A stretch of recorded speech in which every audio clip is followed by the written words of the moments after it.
The miracle of the herring and the catfish. It's time for 5 minutes of life lessons. On the rough North Sea, with cold winds blowing hard, a fisherman let out a deep sigh. The fisherman's name was William. Again today, the herring in his tanks were lifeless and still, just like yesterday. William's face was full of disappointment and sadness. What do you think was going through his mind at that moment? Oh, I failed again. Back then, herring was the most popular food in England. The problem was the long journey, which took several days.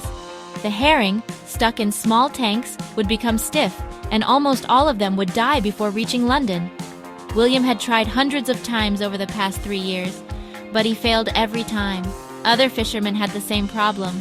Fresh herring cost twice as much as frozen herring, but there was no way to bring them back alive.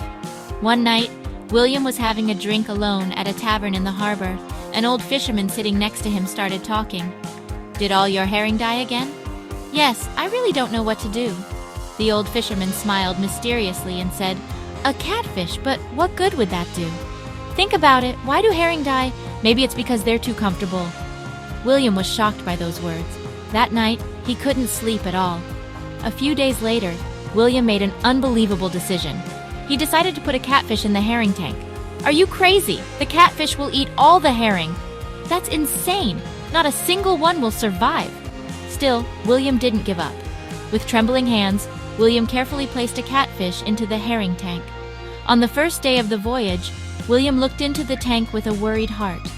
On the second day, the catfish ate a few herring. But on the third day, something amazing happened. The day they finally arrived at London Harbor, William couldn't believe his eyes.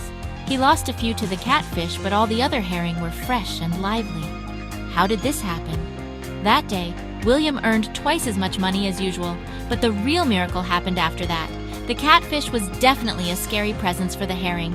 They were slowly dying in comfort, but in tension and challenge, they were able to stay alive. William's son, who heard this story, asked. William smiled and replied, "Right now, there might be a catfish in your life too, but always remember,